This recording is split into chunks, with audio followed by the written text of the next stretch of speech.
په تیرو وختونو کې د پاکستان وتلو سیاستمدارانو سره په ویډیوګانو جوړولو مشهوره شوې د ټیک ټاک او نور رسنو فعالي حریم شاه ویلي چې د هغې لوسي ویډیوګانې په ټولنیزو رسنو د هغې ملګرو خورې کړي دي او وایي چې دا به د دې عمل په ضد قانوني ګامونه اخلي. حریم شاه تور لګولي چې دا لوسي ویډیوګانې دوه ملګرو سندل خټک او عایشه د موبایل نغلا کړي دي، خو سندل خټک یا عایشې لا د حریم شاه دغه تورونو ته هیڅ جواب نه دی ویلي. حریم شاه په خپل یو تازه مرکه د ټولنیزو رسنو انسټاګرام په سټوري کې ویلي لوسي ویډیوګانې خو د هغې د موبایل نه سندل خټک او عایشې پټې کړي دي، خو د پرلپسې پوښتنې باوجود هم حریم شاه دې سوال ته جواب نه دی ویل چې په لوس حالت کې ترې دغه ویډیوګانې چا جوړې کړي دي. هغې یوازې دومره وویل چې دا ویډیوګانې زما په موبایل کې وي. هغې تور ولګول چې مخکې ورسره د هغې دوه ملګري سندل خټک او عایشه په کور کې اوسېدلې او هغوی د موبایل نه دا ویډیوګانې غلا کړي دي، خو دا خپل تور هیڅ رقم ثبوت یې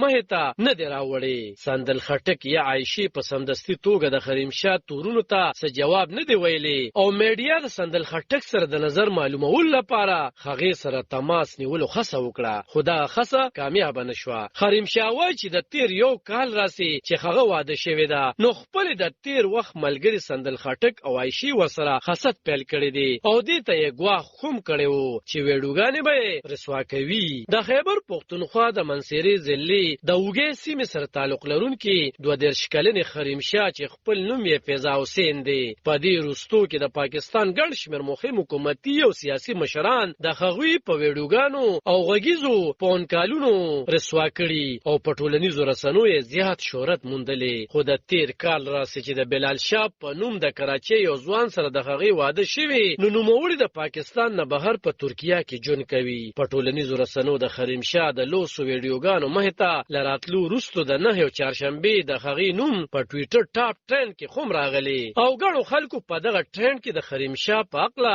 د خپلو نظرونو څرګندولو ترڅنګ د هغې نوې او زړې ویډیوګانې هم خورې کړي دي. په ټولنیزو رسنو داسې دعوه هم مخې ته راغلې ده چې لکه د تیرو وختونو په څېر یو ځل بیا حریم شاه د شهرت ترلاسه کولو په موقع خپلې دا لوسې ویډیوګانې په خپله په ټولنیزو رسنو وایرل کړي دي، خو حریم شاه بیا په خپله تازه مرکه کې دا تورونه بې ځایه بللي دي او وایي چې شهرت د هغې له وړاندې ښه ډېر دی او دا ویډیوګانې په خپله نه دي خورې کړي. د ذکر وړ ده چې کومو سیاسي مشرانو سره د حریم شاه ویډیوګانې یا ویډیو کالز راغلي، نو د هغه لیډرانو تعلق د پاکستان تحریک انصاف سره دی. علب خان شیرپو، دلبر نیوز 400.